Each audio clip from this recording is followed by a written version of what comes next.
They said it was tradition. Someone always followed me, watched me, stayed close. I thought it was love.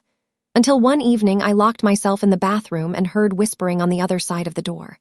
My dear listeners, before we step into this story, let me ask you something simple. If real-life stories and the fight for truth matter to you, please subscribe, like the video, and tell me in the comments.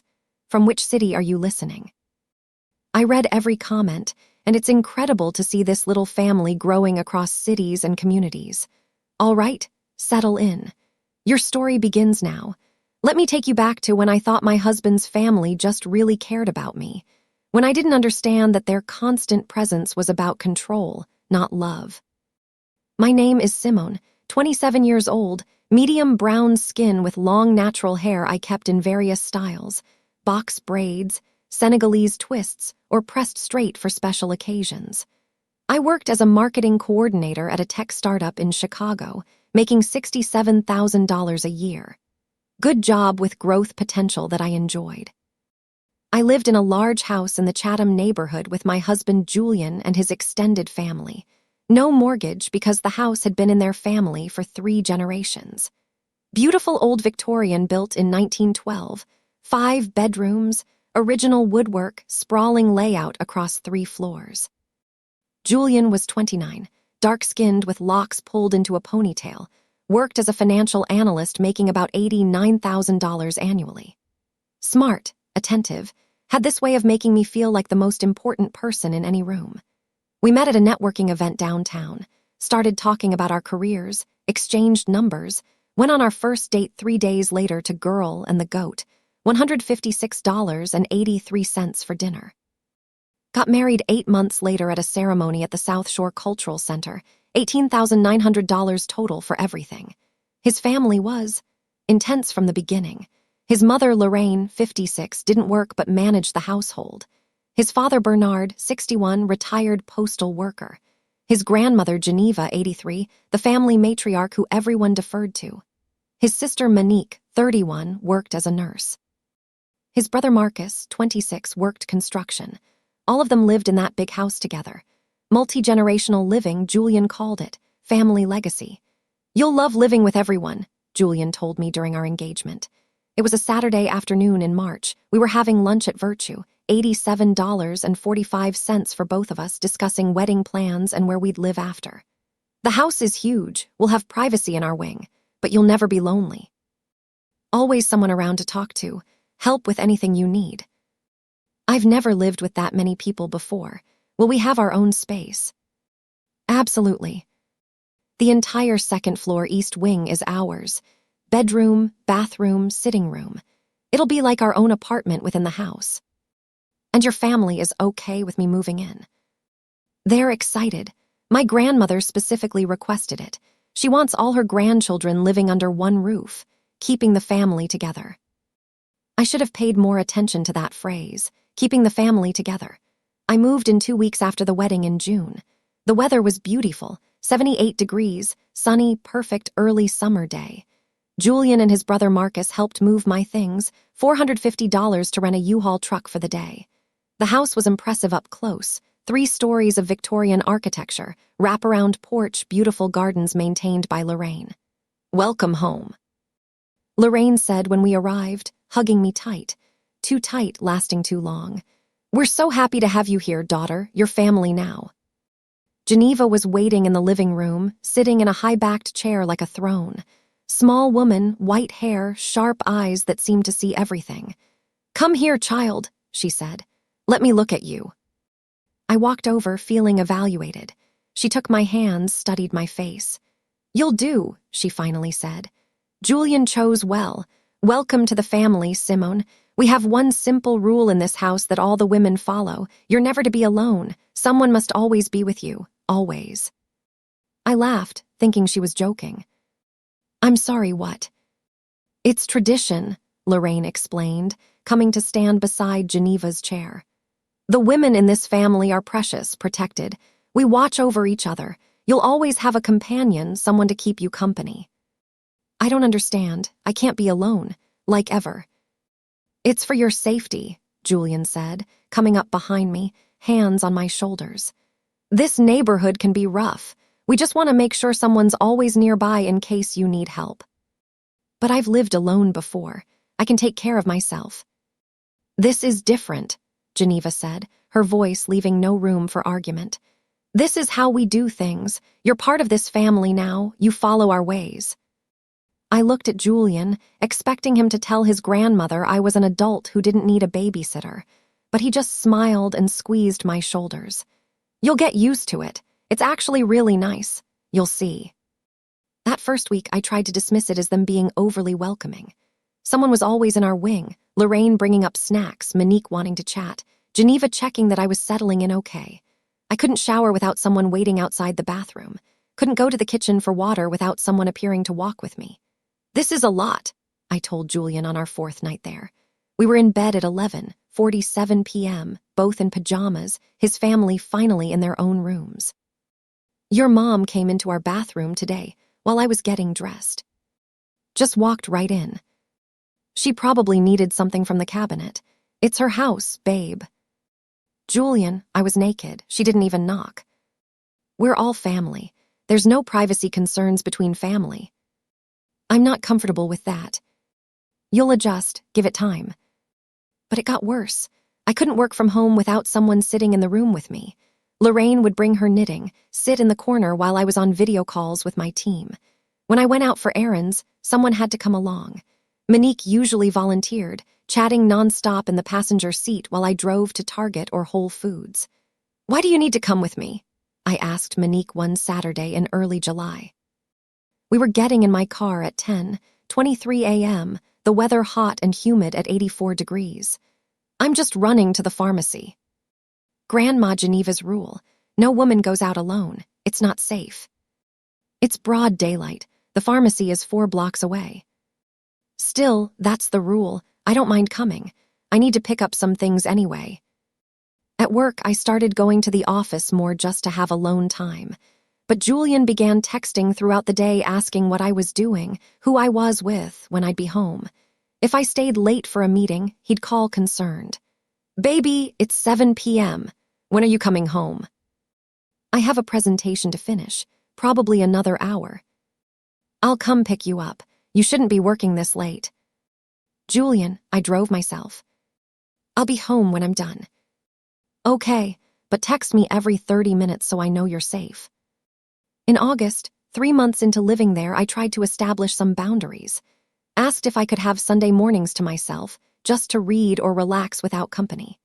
That goes against tradition, Geneva said when I brought it up at Sunday dinner. The whole family was gathered around the massive dining table at 2:15 p.m., eating pot roast, collard greens, mac and cheese, cornbread. Lorraine had cooked all morning, probably $85 in groceries from Pete's Fresh Market. We don't separate from family. That's how people lose their way. I'm not trying to lose my way. I just need some alone time occasionally. It's normal. Not in this family, Bernard said, speaking for the first time. He rarely talked, but when he did, everyone listened. When you married Julian, you agreed to our ways, no exceptions. I didn't know about this rule before we got married.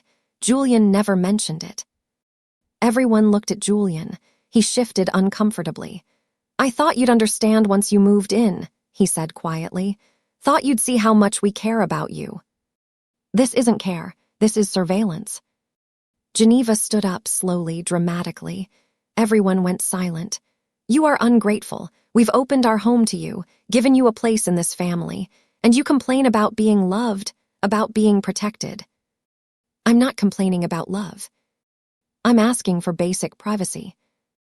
Privacy is what people need when they have something to hide. Do you have something to hide, Simone? The way she said it, accusatory, threatening, made my skin crawl. No, I just want to be able to take a shower or work without an audience. Then you should have married someone else. Julian comes from a family with traditions, standards. You will respect them or you will leave. Julian didn't defend me. None of them did. They all just sat there, letting Geneva speak for everyone. I went upstairs to our room after dinner, furious and unsettled. Julian followed an hour later at 4:47 p.m. You embarrassed me in front of my family. I embarrassed you. Julian, they won't let me be alone for 5 minutes. Your mother watches me shower. She's making sure you're safe. The bathroom tile is slippery. You could fall.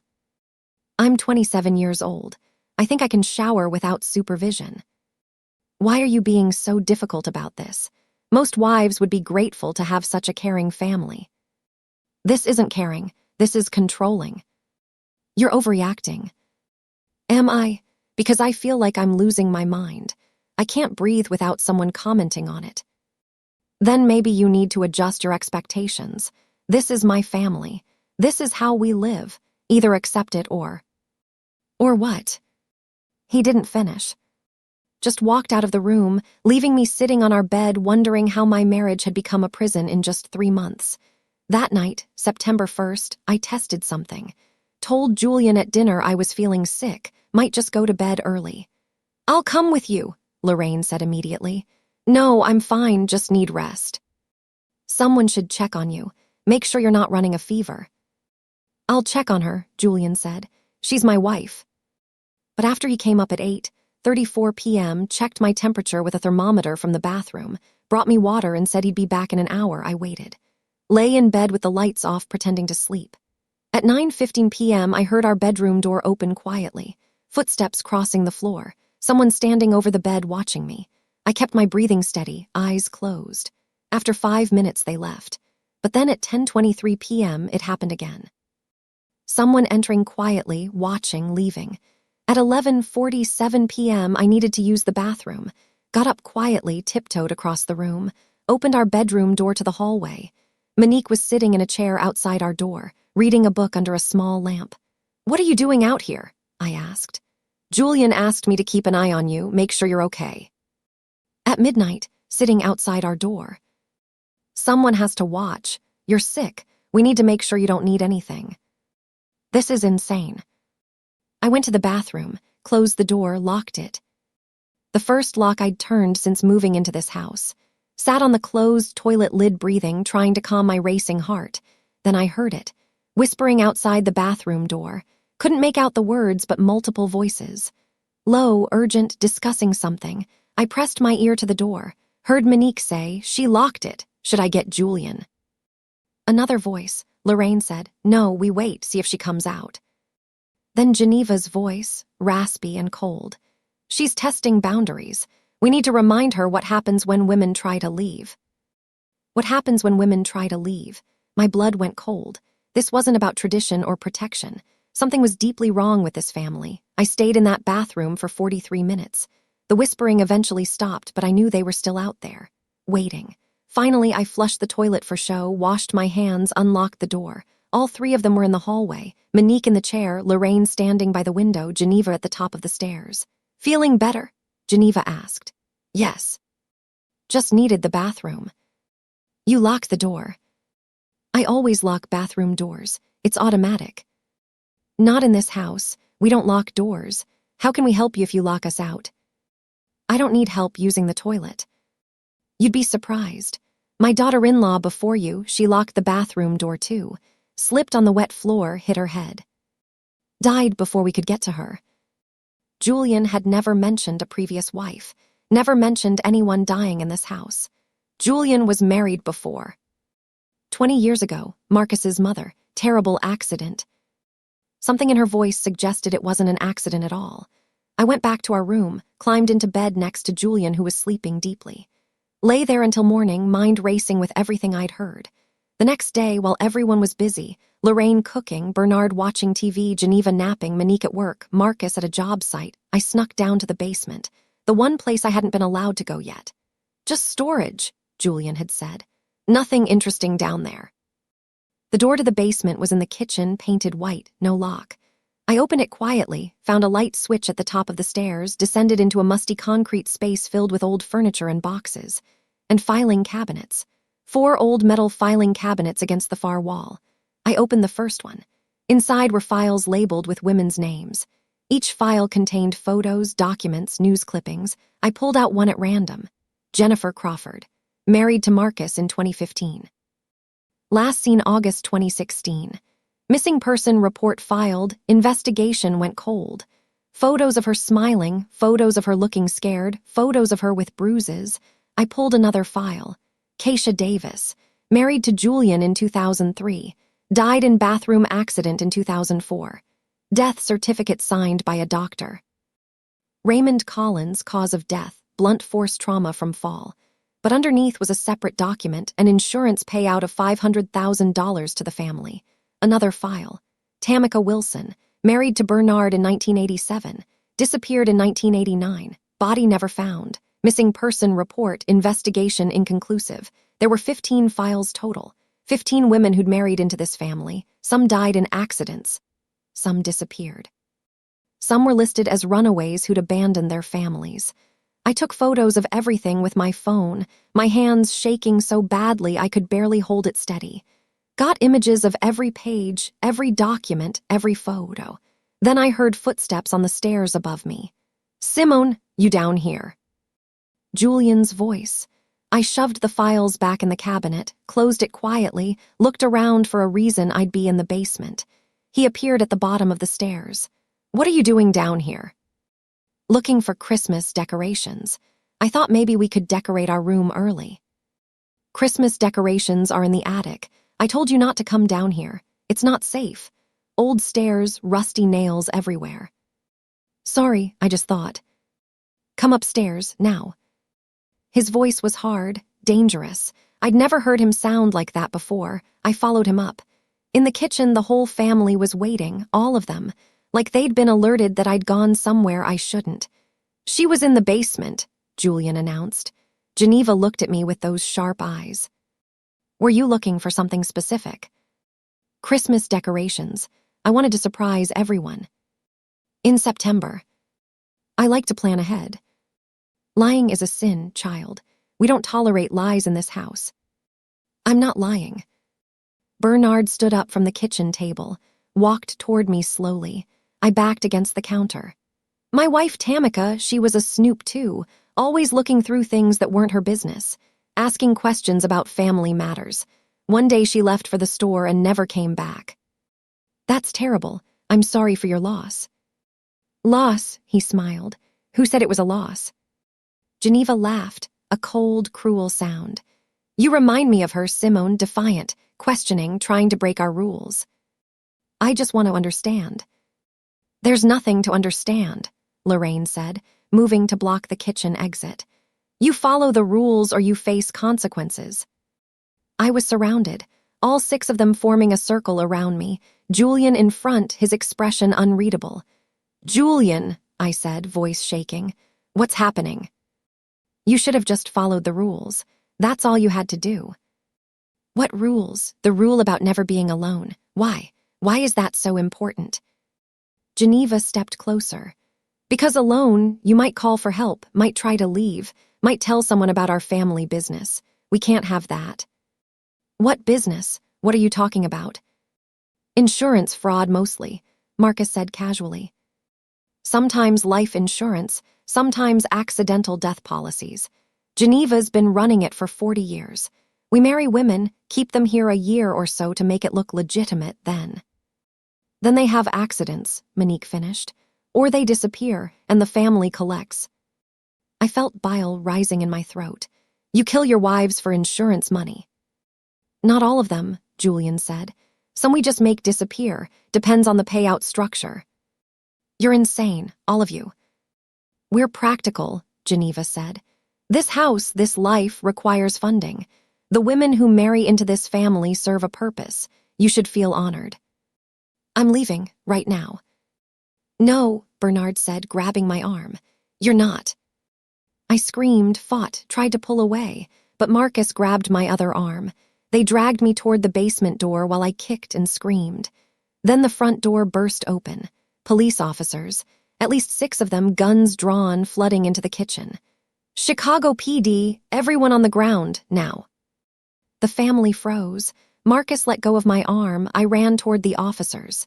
"They were going to kill me," I sobbed. "They kill women for insurance money. There are files in the basement. 15 women, please."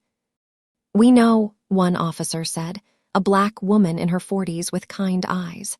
"We've been investigating this family for 3 months, ever since Marcus's ex-wife's sister reported her missing, and we found some inconsistencies. We placed a surveillance device in the basement last week when we served a search warrant. We heard everything. They'd heard everything. The confessions, the threats, all of it. The family was arrested, all 6 of them, cuffed and read their rights while I stood in that kitchen shaking. Detective Maria Santos took my statement. We suspected something was wrong with this family for years. Multiple missing wives, multiple insurance claims, but we couldn't prove it. Until you found those files. The photos you took, you sent them to your cloud automatically.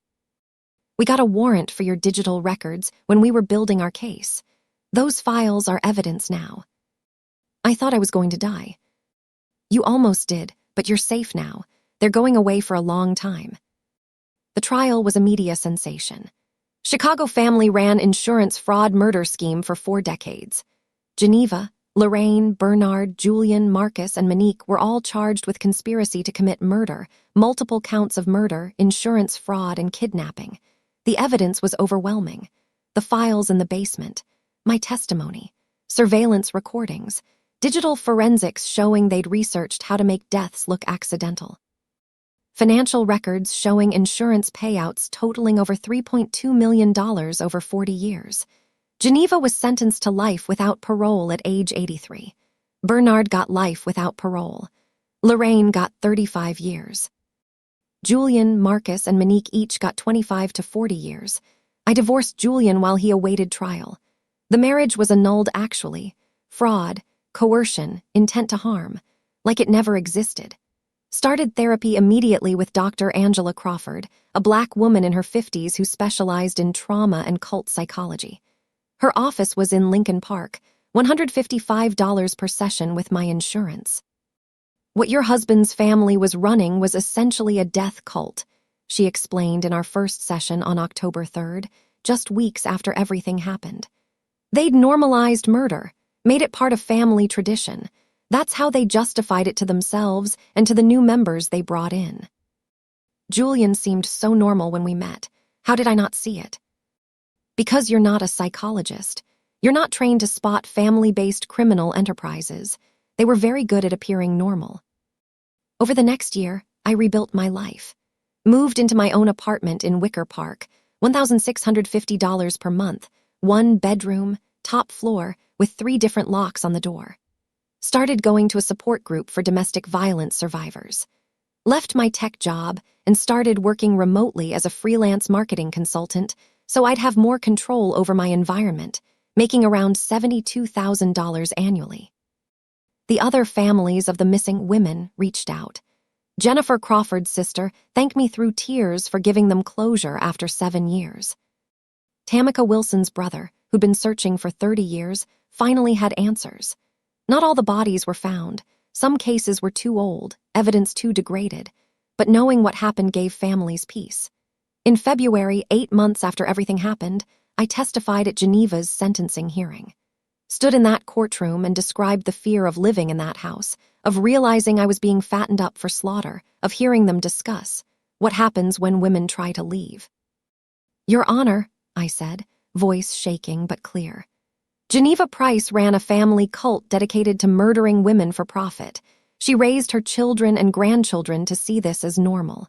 She stole at least 15 lives that we know of. She deserves to spend whatever time she has left behind bars. The judge agreed. Mrs. Price, you are a predator who weaponized the institution of marriage and family. Your crimes are among the most heinous I've encountered in 30 years on the bench. I sentence you to life imprisonment without possibility of parole. Geneva looked at me as they led her out of the courtroom. You were weak, she said. That's why you failed. All the weak ones fail. But I hadn't failed. I'd survived. That was success. By the 1-year anniversary of my escape, September 1st, I was in a completely different place. Had my own apartment decorated exactly how I wanted, bright colors, plants, art that made me smile. Had rebuilt my career into something I controlled. Had started dating again. Nothing serious, just coffee dates with men I met through friends, testing whether I could trust again. Met someone in November. His name was Brandon, a teacher at a public school I met through my support group. He'd lost his sister to domestic violence and volunteered there. We went to dinner at Virtue, $94.56 for both of us, talked for 3 hours. I was married before, I told him on our third date. It ended very badly. Want to talk about it? Not yet, but eventually, yes. I'm patient, take your time. By spring, 18 months after everything happened, the final members of the Price family were sentenced. Marcus and Monique both took plea deals, 25 years each in exchange for full cooperation and testimony against their family. Julian went to trial, was convicted, got 40 years. I loved you, he said when given a chance to speak at his sentencing. Everything we did was to provide for the family. You betrayed us. You tried to murder me for an insurance payout, I responded from my seat in the gallery. That's not love, that's psychopathy. The judge sentenced him to 40 years. Mr. Price, you participated in a scheme that killed at least 6 women that we can prove, possibly more. You targeted your own wives. You showed no remorse. 40 years is the minimum you deserve. In June, 2 years after I'd moved into that house and 4 months away from the 2-year anniversary of my escape, I received a letter from a woman named Aaliyah Johnson. My fiancé is Julian Price's cousin, she wrote. His family has similar rules. I'm never allowed to be alone. They say it's tradition. After reading about your case, I'm scared. Can you help me? I called her immediately. Set up a meeting at a coffee shop downtown with a police detective I'd stayed in touch with. Helped Aaliyah get away from her fiancé's family before they could hurt her. Turned out they'd been copying the Price family's scheme, were in the early stages of setting her up for an accident. That family was investigated and arrested too. Aaliyah thanked me with tears in her eyes. You saved my life. Someone saved mine. I'm just passing it forward. I started speaking at domestic violence organizations about my experience, warning women about the signs, isolation, families that don't allow privacy, traditions that sound loving but are actually controlling. Helped 5 more women escape dangerous situations over the next year. Brandon and I got serious. Moved in together, into a new apartment we chose together, in October, 2.5 years after my escape. No one's family lived with us, just us. With all the locks and privacy we wanted. You sure you want to do this? He asked as we unpacked boxes on moving day. Live with someone again after everything. I'm sure, because this is different. You respect my boundaries. You don't follow me to the bathroom. You don't have a family plotting to kill me for insurance money. Fair point, the bar is pretty low. We laughed, and it felt good to laugh about it, to have healed enough that I could joke about the horror I'd survived. Looking back now, 3 years after locking myself in that bathroom and hearing them discuss what happens when women try to leave, I can see how that moment saved my life. How those whispered words were the evidence I needed to understand the danger I was in. Here's what I want you to understand. If a family has rules that isolate you, question them. If your partner's relatives won't let you be alone, that's not protection, that's control.